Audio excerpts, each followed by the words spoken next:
In 2010, TLC introduced America to the Brown family through sister wives. Kody Brown had 4 wives: Meri, Janelle, Christine, and Robyn, and eventually 17 children. The show was built around a faith-based practice of plural marriage, and it presented Kody as the devoted emotional center of an enormous, functioning family. The chaos was charming. The wives were relatable. The kids were everywhere, loud and funny, and occasionally heartbreaking. On the surface, the premise was genuinely unlike anything American television had offered before. This was not just a man with an unconventional lifestyle. Kody Brown was presented as a man emotionally invested in every single corner of his enormous family. A rotating schedule, 4 separate households, a belief system built on the idea that plural marriage was not merely a lifestyle choice, but a spiritual covenant. Something sacred, something called. TLC built a show around that premise, and for several seasons, it worked. Viewers tuned in because the family felt real. The disagreements felt real. The love in its chaotic and stretched form felt real. But here's what television does that real life does not. Television selects. It edits. It decides what you see, and more importantly, what you don't. Every scene that made it to air was a scene someone chose. Every conflict that was explored was a conflict a producer decided was worth exploring. And every question that went unasked, every uncomfortable structural reality that never received a direct interview segment or a serious follow-up was a choice too. Silence on television is never accidental. It is always editorial. What TLC chose not to examine across 15 seasons was the internal architecture of Kody Brown's emotional and physical priorities. Not because the evidence wasn't there, it was on camera repeatedly in the form of scheduling disputes and tearful confrontations, and wives describing a loneliness that did not align with the abundant love narrative the show was selling. But examining that architecture seriously would have required the show to ask a question it was never willing to ask. Was Kody Brown actually building the family he was describing? Because if you look at that structure without the soft lighting and the inspirational background music, what you find is not a man equally devoted to 4 families. What you find is a man who, over the course of 15 years, was quietly and systematically building one family, one household, one wife, and the remaining 3 wives and the 13 biological children who came with them were the architecture around that central choice. Present on screen, present in the family's public identity, but not present in the same way, not prioritized in the same way, and ultimately not chosen in the same way. The show's central premise was that one man could be genuinely committed to 4 women simultaneously, not just physically present on a rotating schedule, but emotionally available, relationally invested, and spiritually accountable to each of them in equal measure. That was what plural marriage, as Kody described it, was supposed to mean. Not just shared resources and shared children, but shared access to a husband who showed up with the same energy, the same softness, the same willingness to repair conflict regardless of which household he was walking into. What the cameras captured instead, across season after season of footage that TLC dutifully aired without fully interrogating, was the slow and documented collapse of that premise. Meri grew increasingly isolated. Janelle became more independent, more emotionally self-sufficient in ways that looked less like growth and more like survival. Christine became the most openly frustrated, the most vocal about feeling deprioritized, the wife who eventually reached a point where staying became less sustainable than leaving. And Robyn, the 4th wife, the one who arrived in 2010 at the same time the show premiered, occupied a different emotional position in Kody's life. That difference was visible on camera. It was discussed on camera. And it was, ultimately, confirmed by everything that happened after the cameras were no longer the primary frame around this family story. The central argument of this video is not complicated. Kody Brown was not building a plural family. He was building one family inside a plural framework. And the plural family was the television show. The nuclear family was Robyn's household. That argument is not a theory built on fan speculation or selective editing. It is an argument built on legal documents, public statements, the documented accounts of Kody's own biological children, and one specific sequence of events, a divorce and an adoption, that took place in 2014 and 2015 and left a paper trail that does not require interpretation. It only requires reading. The moment that became legally visible was 2014. In 2014, Kody Brown legally divorced Meri Brown. not separated, not informally distanced, legally divorced. The woman he had stood beside in a marriage ceremony in 1990. The woman who had been his first wife, his only legal wife, for 24 years. Nearly a quarter century of documented legal marriage dissolved in a courthouse for a reason that was packaged and presented to the viewing public as somehow both logical and loving. The reason was this: Kody needed to legally marry Robyn Brown, his fourth wife, so that he could formally adopt her 3 children from her previous marriage. Under the laws of the state of Utah, a man can only have one legal wife. Kody was already legally married to Meri. In order to become Robyn's legal husband, Meri's legal status had to be formally eliminated. So Meri had to go. Legally speaking, that is not an interpretation. That is the documented sequence of events that Kody Brown, Meri Brown, and Robyn Brown confirmed publicly on camera as the reasoning behind one of the most consequential legal decisions this family ever made. The divorce was not the result of a marriage that had broken down beyond repair, at least not publicly. Not yet. It was a transactional legal move executed in service of an adoption. Meri was asked to surrender her legal standing in this family so that Robyn's children could gain theirs. Meri had one biological child with Kody, Leon Brown, born in 1995. When Kody dissolved that legal marriage, Leon watched their mother's legal status in this family be formally erased. Not because Meri had done anything wrong. Not because the relationship had irreparably broken down publicly. Not yet. But because Robyn's children needed a legal father, and Kody had decided that he was going to be that father. Legally, formally, on paper. Leon was approximately 19 years old when that divorce was finalized, old enough to understand exactly what had happened and why. Now consider the number that reframes everything else in this story. At the time Kody initiated the legal process to adopt Robyn's children, he already had 13 biological children. 13. Children who were already in the family. Children who already carried his last name. Children who had never required a courthouse, a filing, a legal proceeding, or a divorce to make him their father because he already was their father, by birth, by biology, by every definition of the word that does not require documentation. Those 13 children did not receive a legal restructuring. The legal restructuring wasn't for them. It was for Robyn's 3. Dayton, Aurora, and Brianna, the children of Robyn's previous marriage, were the recipients of the paperwork. They were the reason Meri's 24-year legal marriage was dissolved. They were the reason Kody stood in a courthouse and formally, irreversibly changed the legal composition of his family. In 2015, Kody Brown signed the adoption papers. He legally became the father of Dayton, Aurora, and Brianna. He was now, on paper, in the eyes of the state, the legal father of 3 children who were not biologically his, a status he had actively pursued, legally engineered, and paid for with the formal termination of his longest-standing legal marriage. TLC filmed the entire process. The adoption episode was given emotional weight, careful framing, and the kind of soft production treatment that signals to an audience, this is a good moment. This is a man doing the right thing. Kody spoke in his talking head interviews about what it meant to commit to these children. Robyn cried, as Robyn did with impressive consistency throughout the show's run. The children themselves were shown processing something enormous, uncertain, but ultimately moving toward a moment of formal belonging. On a surface level, the story TLC told was not a dishonest one. A stepfather formalizing his commitment to his wife's children through legal adoption is, in many families and many circumstances, an act of genuine love. Children who need legal stability and a formal parental figure deserve both. Taken entirely in isolation, Kody's adoption of Dayton, Aurora, and Brianna could be read exactly the way the network wanted viewers to read it, as a generous, loving act from a man trying to fully commit to every part of his family. But it does not exist in isolation. It exists in a context, and that context is that Kody Brown was, throughout this entire period, spending the majority of his nights, his emotional availability, and his visible presence inside Robyn's household. This was not a secret. It was discussed on the show, argued about on the show, and cried over on the show by the wives who were experiencing it directly. The adoption did not create that reality. The adoption didn't create the hierarchy, it just made it legal. The hierarchy had been building for years before any paperwork was signed, before any courthouse was involved, before Meri was asked to legally step aside so that another woman's children could have his name on a document. The paperwork was the last step in a process that had been quietly underway for far longer than any single legal filing could capture.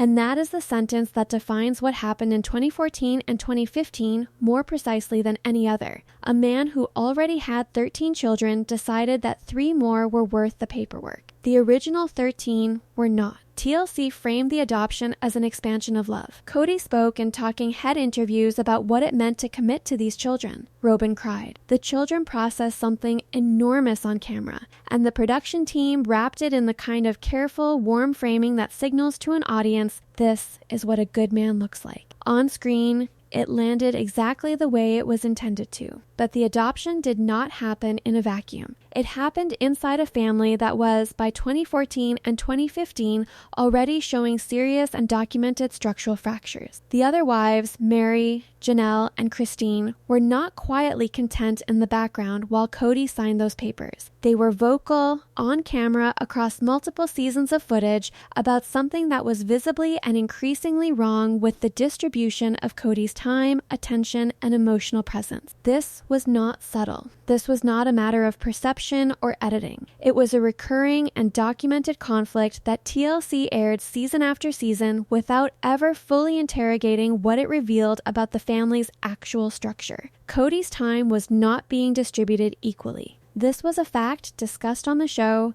argued about on the show, and quantified by the wives themselves in terms of nights spent at each household. Plural marriage, as Kody described and preached it, was supposed to involve a rotating schedule, a man present in each household, accessible to each wife, available to each set of children on a reasonably consistent basis. What the documented record shows instead is a man whose schedule was weighted, increasingly and then overwhelmingly toward one household, Robyn's household, the household whose children he would eventually legally adopt. His responses to the other wives' concerns were consistent across seasons.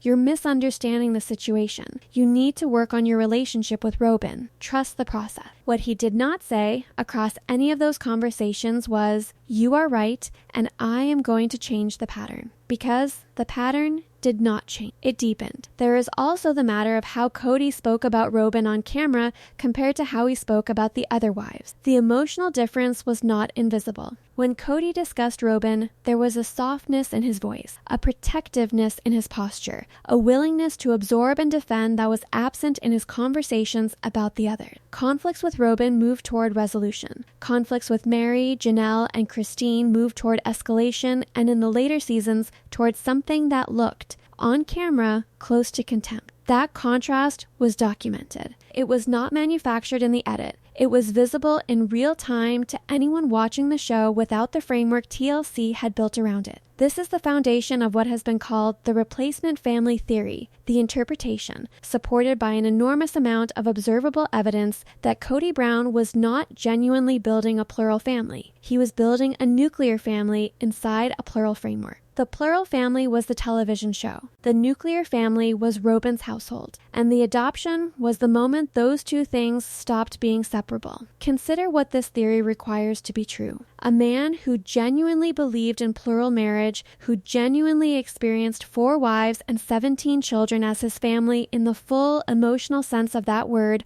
would not have consistently chosen one household over 3 others. He would not have let relationships with 3 wives deteriorate to the point of public collapse. He would not have been described by his own biological children as absent, distant, checked out, and in some cases functionally gone years before any legal marriage formally ended. A man genuinely committed to plural marriage would not let 3 relationships publicly collapse. The evidence does not support that version of Kody Brown because that version of Kody Brown is not what the documented record reflects. A man who had identified, consciously or not, one wife as his real partner and one household as his real home, however, that man would behave exactly the way Kody Brown behaved. He would spend more nights in one place. He would bring more emotional softness to one relationship. He would defend one wife more fiercely, resolve conflicts with her more readily, and retreat from the others more completely as the years passed. And then, when the legal opportunity arose to formalize the family he had already been building in practice, he would take it. He would dissolve a 24-year marriage to make it possible. He would sign adoption papers. He would make it legal. The adoption seen through this lens was not an expansion of his family. It was a consolidation of it.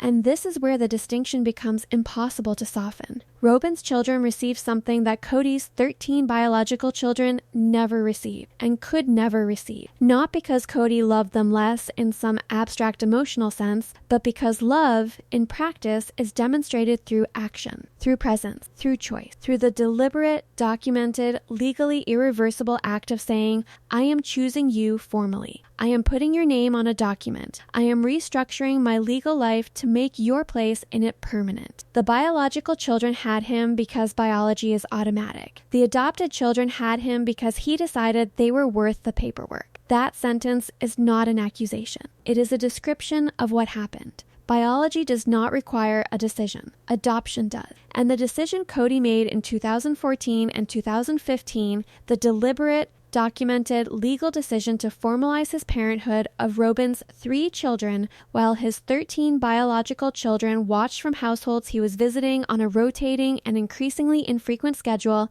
was a decision that communicated something. Not necessarily intentionally, not necessarily with malice, but clearly and on the public record, it communicated these 3 were worth reorganizing everything for. The original 13 were already handled. The hierarchy was not created by the adoption. It was confirmed by it. It had been built night by night, season by season, conflict by conflict in the years that preceded any courthouse visit. The adoption didn't create the hierarchy, it just made it legal. And once something is legal, once it is documented and filed and formally entered into the public record, it stops being a matter of perception. It stops being something that can be explained away by editing or context or the careful framing of a reality television production. It becomes a fact, a paper trail. The kind of thing that does not require interpretation, only reading. In 2018, the Brown family relocated from Utah to Flagstaff, Arizona. This was not a quiet, logistically smooth transition. It was a decision that became one of the most contentious storylines the show had produced in years, argued about across multiple episodes, with wives and children openly expressing the damage it was causing to lives that had been built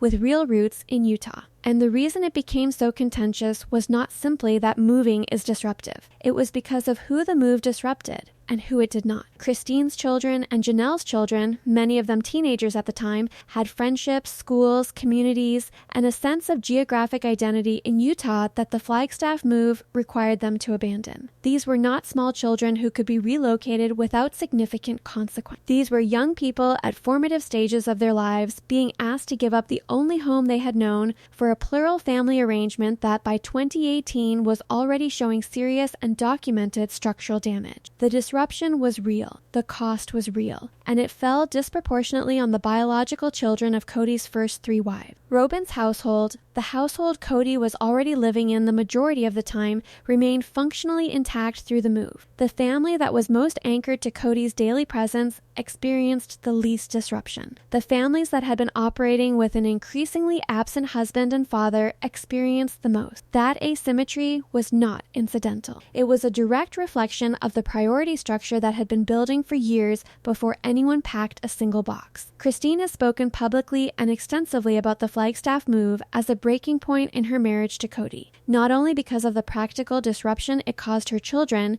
but because the decision itself, how it was made, whose preferences shaped it, whose concerns were treated as central and whose were treated as obstacles, made the existing hierarchy impossible to deny. The move disproportionately disrupted the biological children from Kody's first 3 wives, many of whom were teenagers and young adults at the time, while Robyn's household remained functionally intact. That is not a coincidence. That is a decision with a direction. By 2023, a specific detail had emerged that crystallized the geography of this family's priorities more sharply than almost anything else in the public record. Dayton Brown, Robyn's eldest child, Kody's legally adopted son, was living in an RV on Kody and Robyn's Flagstaff property, on site, proximate, present. The legally adopted child was physically located within the boundaries of his legal father's home. Meanwhile, Kody's biological children, the 13 who had carried his last name from birth, were scattered across multiple states, building lives that were, in many documented cases, built specifically around the experience of not having had enough of him when it mattered. That's not geography. That is a map of priority. The biological children did not stay silent about what that felt like. They produced a public record across YouTube, social media, interviews, and public statements that stands in direct contrast to the narrative TLC had built around this family for over a decade. And that record is not the account of strangers commenting on a public figure. It is the account of his own children, speaking in their own words about their own childhoods. Gwendolyn Brown,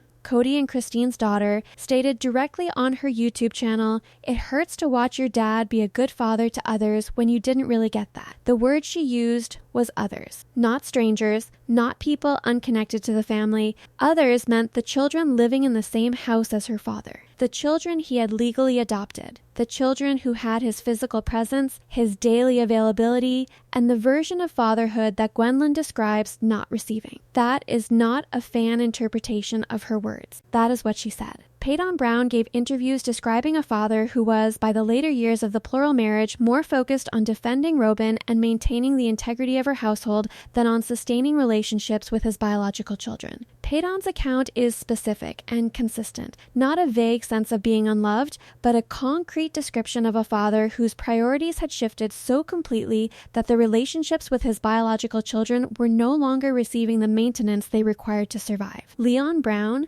Meri's only child, the person who watched their mother's 24-year legal marriage dissolved on television so that another woman's children could have their father's name on a legal document, navigated a personal journey and a faith journey in the years following that was documented, in part, publicly. The weight of what Leon watched happen to their mother and what it communicated about their own place in the family's legal architecture is not something that requires speculation. Leon has been open about it. Mykelti, Aspen, Madison, and Hunter each contributed to a collective public record of a father who was increasingly not there, not absent in the way that circumstances sometimes make parents absent, but absent in the way that choices make people absent. Absent because another household had become the real one. Absent because the pattern had been set so long ago and so consistently that his presence in their lives had adjusted itself around that pattern rather than the other way around. And then there is Garrison Brown, Janelle's son, a member of the biological family that Kody built across his first 3 marriages. Garrison died in 2024 at the age of 35. His death cast a shadow over the entire sister-wife story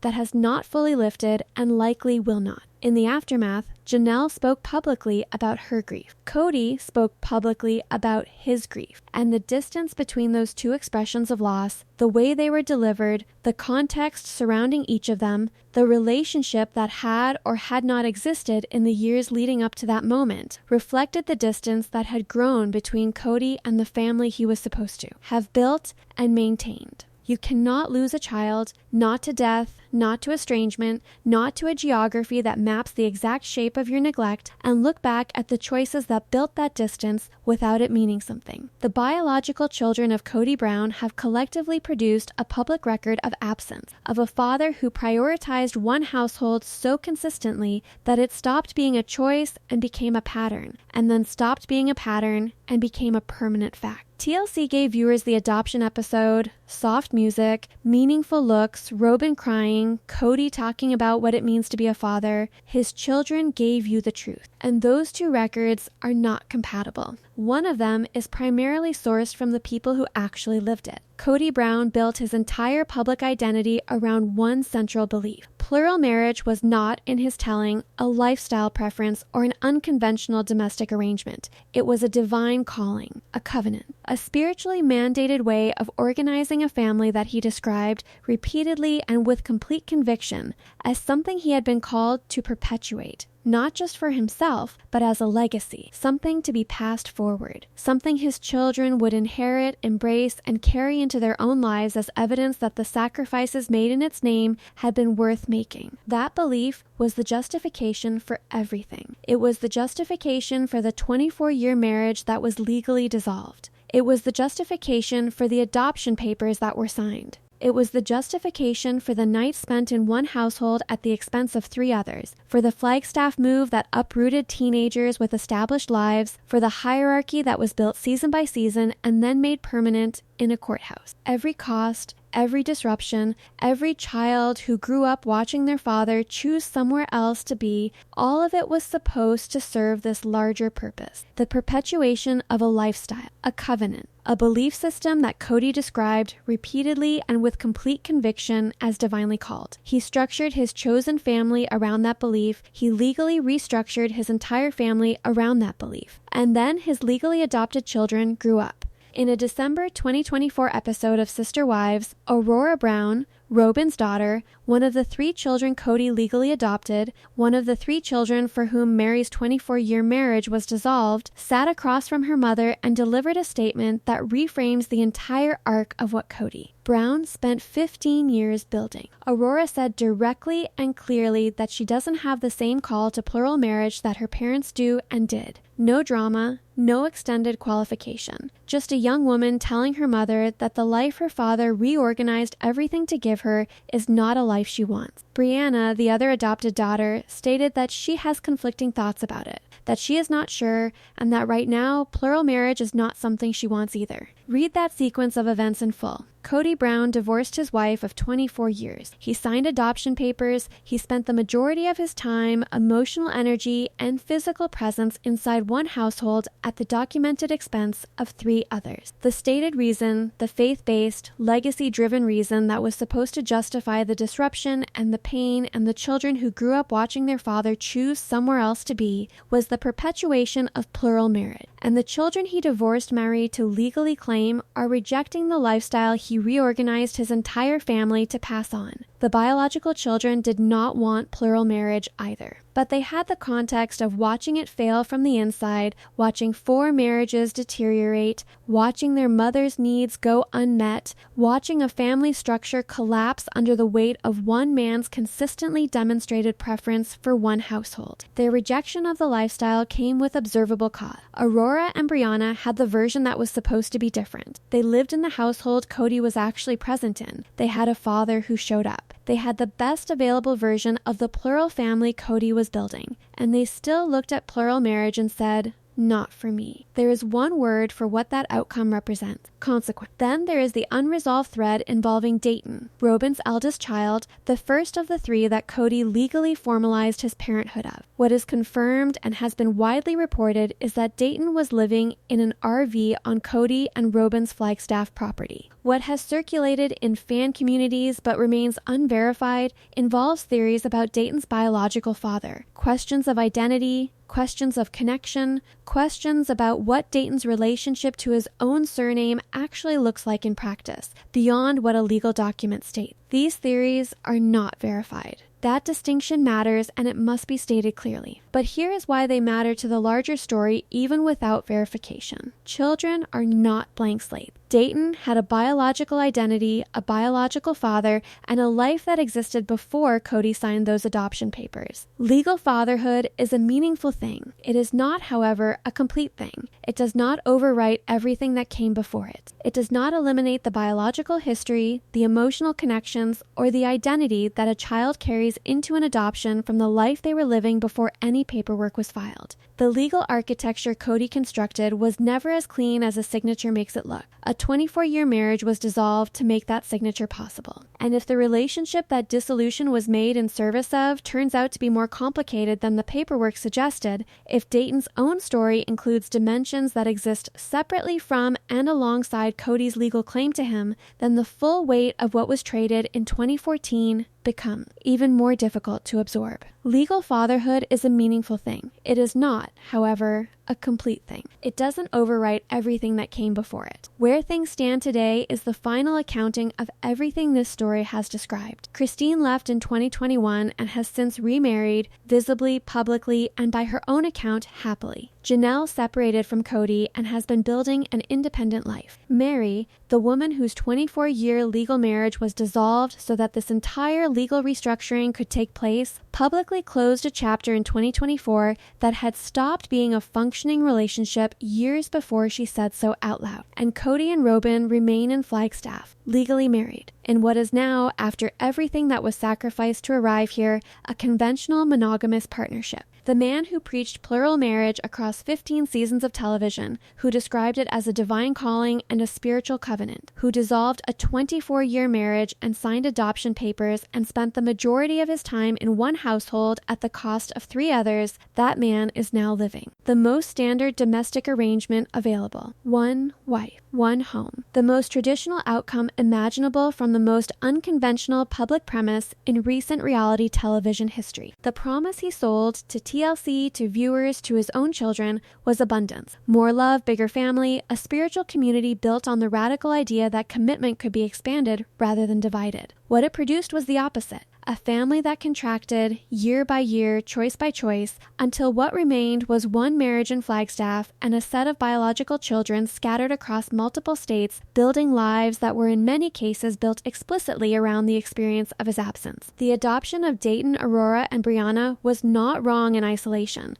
That must be said clearly and finally. Children who need legal protection deserve it. A stepfather who formalizes his commitment through adoption is not in isolation doing something harmful. The problem with Kody's adoption is not the act, it is the context, it is the cost. It is the 24-year marriage that had to be legally dissolved to make it happen. It is the 13 biological children who watched their father prioritize the paperwork for someone else's kids while navigating his increasing absence from their own life. Judge the decision by what it produced. A man in his 50s, estranged from most of his biological children, having lost one of them permanently. His adopted children rejecting the life's mission he restructured everything to pass on. His 3 former wives building independent lives that are, by every visible measure, more functional than the marriages they left. The adoption wasn't Kody's greatest act of love. It was his most revealing one. It showed exactly who he had already chosen, long before he ever picked up a pen. The children who were there first, who needed no paperwork, no legal restructuring,